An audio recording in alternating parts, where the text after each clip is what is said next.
SSP Global Jobs, the first job consultancy of Haryana. रोजगार दिलाए, बेरोजगारी भगाए।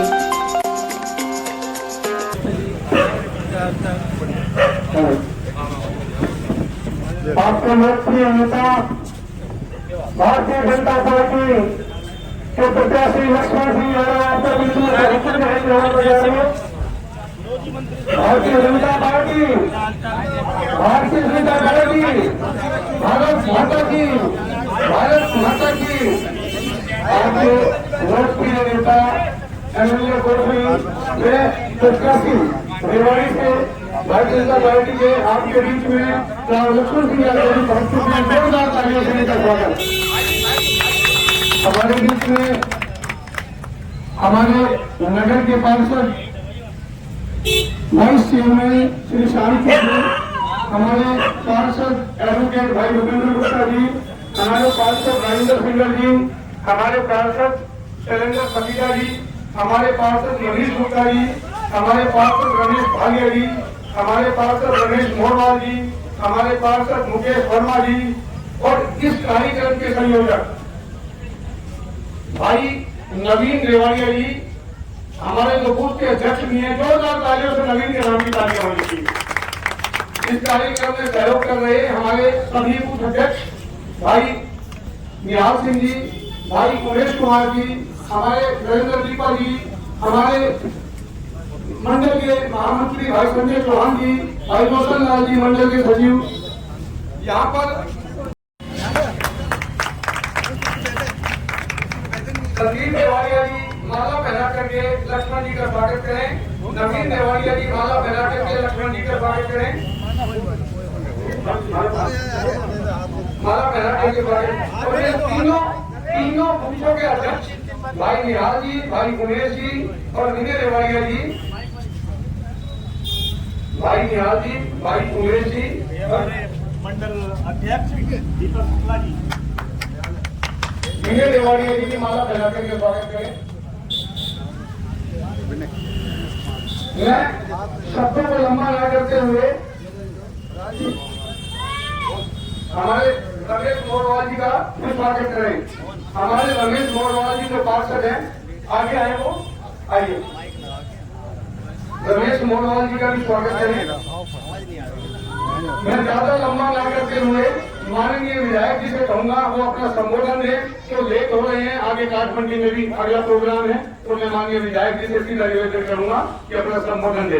कहते हैं कि कुछ कर गुजरने के लिए मौसम नहीं मन चाहिए, साधन सभी जुट जाएंगे, संकल्प का धन चाहिए। हम सब साथ लगेंगे, नेताजी कितनी अधिक वोटों से विजय प्राप्त करेंगे आशीर्वाद से, इसकी कोई तुलना नहीं है। मैं निवेदन करूंगा माननीय नेताजी।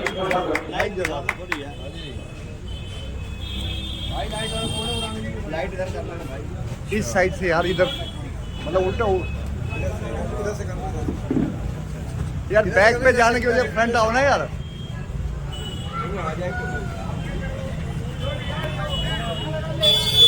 बाजार में आज चाय की चर्चा पे यार एक चीज न्यूज देनी भी तो जरूरी है।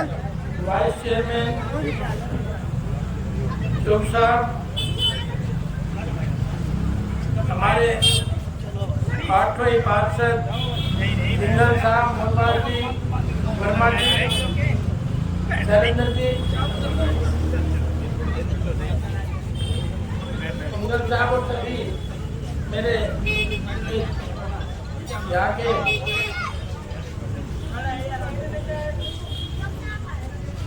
यहाँ सब पहुँचे हैं। मैं एक बार पुणे सबका धन्यवाद करूँगा। और क्योंकि बड़ी सभाएं तो बाद में करेंगे, हमने कहा चाय पे चर्चा एक बार हो जाए। और छोटी सभाओं में ही एक दूसरे के चेहरे पहचानने का समय मिलता है। भीड़ में तो चले गए आगे, तो इसलिए हमने कहा छोटी छोटी जो नुक्कड़ की बजाय चाय पे चर्चा करेंगे। तो आज तो आने वाली 5 तारीख के लिए मैं वोट की अपील करने के लिए आपके बीच में आया हूँ।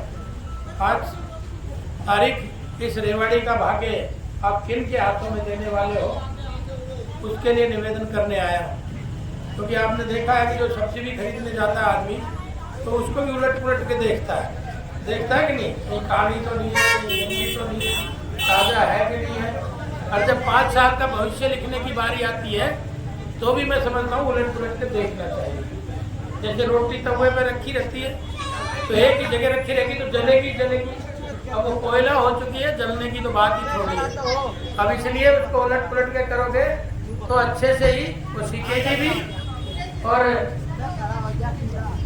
सीखेगी भी और उसका स्वाद भी अच्छा आएगा खाने में। तो मैं तो ज़्यादा आपसे समय न लेते हुए यही कहूँगा भाई, मैं तो 9 में भी टिकट मांग रहा था, रणधीर भाई को मिली 14 में मांग रहा था, फिर मेरे को डेपुटेशन पे 19 में कोसली भेज दिया गया। अब मेरा डेपुटेशन खत्म हो गया, फिर रेवाड़ी ले आए, संगठन का अपना वो है। और लोग कहते हैं कि भाई कोसली में काम करता तो रेवाड़ी में आने की जरूरत क्या थी। मैं उनको कहना चाहता हूँ अरे भाई काम किया है जब तो, क्योंकि जब भी आप नौकरी करते हैं कहीं तो उसमें ACR लिखी जाती है कि नहीं, व्यक्ति की लिखते हैं कि नहीं, तभी तो प्रमोशन होता है। SSP Global Jobs, the first job consultancy of Haryana. रोजगार दिलाए, बेरोजगारी भगाए। आया हूँ तो मेरी ACR बढ़ी होगी तभी तो आया हूँ। और मैं तो 5 साल का अपना लेखा जोखा साथ लेके चलता हूँ। 50 साल वाले से भी पूछ लो क्या लेखा जोखा है, उसका क्या करा है। हमने तो इन 6 चीजों पे, बिजली है, पानी है, सड़क है, शिक्षा है, चिकित्सा और सुरक्षा है, इस पे हमने 1200 करोड़ रुपए कोसली में लगाए हैं। किताब लाए भाई तो उसको दे के जाना, ताकि ये कहते हैं ना भाई। और दूसरा ये कहता है ये बाहर का है, बाहरी है, तो मैं इनसे पूछना चाहता हूँ कि बाहरी कैसे हो। 40 साल मुझे हो गए यहाँ रहते और आया तो है ही शहर में कोई ना कोई कहीं ना कहीं से। और जो वो बाहरी का इल्जाम जो लगा रहे हैं वो तो उस समय पैदा भी नहीं हुए थे, उसके बाद पैदा हुए, वो कह रहे बाहरी है। और बाहरी तो भाई तेरा पिताजी भी था, क्या सालवास गांव था, पहले गाँव में था, लड़का यहाँ से था। बाहरी तो तुम हो, इससे ज्यादा बाहरी कोई हो नहीं सकता। तुम तो इटली वालों की को वोट देते हो, बाहर वालों को, तो बाहरी वो हुए मैं हुए। मैं तो राष्ट्र भक्तों की उस टीम का सदस्य हूँ और उसको वोट मांगने के लिए आपके बीच में आया हूँ। और आपने देखा भी होगा, लेकिन एक खतरा जरूर है जो आपको भी चौकन्ना रहना है। वो चौकन्ना इसलिए रहना है अब पहले लूटो और फिर चंद ठेकेदारों में पैसा बांटो, ताकि वो उनको वोट दिलाएंगे।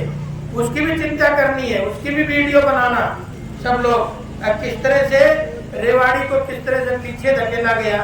और एक ही परिवार, एक ही विरासत कब तक चलती रहेगी। नए आदमी आएंगे, नए उत्साह, नई सोच के साथ आप आएंगे तो ही तो बदलाव आएगा। तो आप तो मैं आपसे इसलिए अपील करने आया हूँ। और आपने देखा भी है पैसे के बलबूते पे चुनाव लड़ना चाहते हैं, क्योंकि अगर पैसे के बलबूते पे तो टाटा बिरला बन जाते, पैसों की उनके पास भी कमी नहीं। लेकिन हमें भी इस बात की सख्ती करनी पड़ेगी, क्योंकि एक वो ताऊ के पास एक वोट मांगने वाला गया, 5000 रुपये ले लेता हूँ, मेरे को वोट दे देना। वो बोला नहीं यार 5000 नहीं चाहिए, मुझे तो एक गधा ला दो, गधा ला दो, मैं आपकी वोट दे दूंगा। तो मार्केट गया, गधे की कीमत ही 80,000 रुपये थी। वापिस आए, बोले 5 और दे दो ताऊ और मुझे वोट दे देना। तो उसने कहा मैंने पहले ही कहा मुझे तो गधा ला दे, मैं पैसे के चक्कर में नहीं हूँ। तो बोला गधा तो ताऊ 80,000 का आता है। तो बोले मेरी कीमत गधे से भी कम है क्या। तो ये भाई बोली भी लगाएंगे, माल खा देना, खाना ही है, लेकिन वोट वहीं डालना जहाँ आपका मन होगा। भारतीय जनता पार्टी का कमल होगा। और आप लोग क्योंकि 8500 झूठ बोल के ले गए, बोले खटा टकाएंगे, आज तक तो आए नहीं। कल तक ये संविधान की बात करते थे, संविधान को हाथ में उठा के बात करते, संविधान को तोड़ देंगे, संविधान को बदल देंगे, आरक्षण को बदल देंगे। और आज 3 महीने 4 महीने भी नहीं हुए, अब ये वहाँ पाकिस्तान में बैठ के कहते हैं हम आरक्षण को खत्म कर देंगे। पता नहीं कौन सी चाल है। कल तक तो हुड्डा भी कह रहा था कि आरक्षण को खत्म कर देंगे, इतनी जल्दी संविधान हटा दिया। तो ये जो लोग हर चुनाव में नए नए बातें लेके आएंगे, उसमें बैठने की जरूरत है नहीं। अनेक मुद्दे मैंने 40 बार विधानसभा में उठाए हैं। आपका भी ये सड़क वाला था जो गलियारा खुल रहा है 120 मीटर का, इस पे भी अजीत बालाजी जोशी थे हमारे यहाँ DC रह के गए थे, तो चीफ एडमिनिस्ट्रेटर हुड्डा थे। मैंने कहा जी आप ये कर्म हो ही रही है, वहाँ कम से कम इतना बड़ा एक रास्ता तो कर दो रेवाड़ी एनएच से पीछे। तो उन्होंने 500 करोड़ रुपए इसके सैंक्शन किया, अब इस पे काम चल रहा है ताकि रेवाड़ी का सबसे शॉर्टेस्ट रूट एनएच का ये जो 120 मीटर वाला रास्ता है ये खुलेगा। और लोगों की मेट्रो की भी बहुत पुरानी डिमांड है, दारवेड़ा तक सैंक्शन हुई है, हम चाहते हैं वो रेवाड़ी से तक तो ट्रेन बावल तक भी सैंक्शन हो, क्योंकि वो लाइफ लाइन इस इलाके की बनने वाली है। इसी तरह से कॉलेज की बात हो बिल्डिंगों की, हमने तो कोसली में कॉलेज की बिल्डिंग बनाई है, तो यहाँ भी बने, बहुत पहले की घोषणा है। और यहाँ बस स्टैंड भी नया बने, उसकी भी बहुत पहले घोषणा है। उन सारी चीज़ों की चौकीदारी करूँगा, लेकिन मेरा फोकस मूलभूत सुविधाओं पे ज़्यादा रहेगा, बिजली, पानी, सड़क, शिक्षा, चिकित्सा, सुरक्षा। क्योंकि ये अगर सही है तो ये समझ लो रामराज है। इन पे अगर फोकस है तो ये समझ लो गरीब से लेकर अमीर तक इन सब चीज़ों की सुबह से शाम तक पेश करता है। इन सारी चीज़ों का ध्यान में रखेंगे। जो सम्मान सूचक पगड़ी आपने बांधी है, बांधने वाला इसकी कीमत जानता है, बनवाने वाला भी इसे नुक्कड़ में आपसे वादा देके जा रहा है, अगर आपकी आन मान शान की पगड़ी को कभी कम नहीं होने दूंगा, इसका सम्मान बढ़ाने का काम करूँगा। ऊपर से कहते हैं ये भारी है, मैं तो कोसली का विधायक था, मेरा तो घोंसला यही है 40 साल से, मैं तो विश्राम रात को यही आके करता था कि नहीं करता था। मेरे दरवाजे 24 घंटे खुले थे, जो गया मेरे से निराश होकर नहीं आया यहाँ रहते हुए। पर ये बात जरूर देख लेना, तुम्हारा विधायक कहाँ जाके सोता था, वो तो गुड़गांव दिल्ली रहता था। अटेंडेंस मेरी ज्यादा हो रेवाड़ी में रहने की इस 5 साल की, तो भाई मुझे वोट दे देना। तो ये लोग आएंगे, जाने क्या क्या सब बोलेंगे।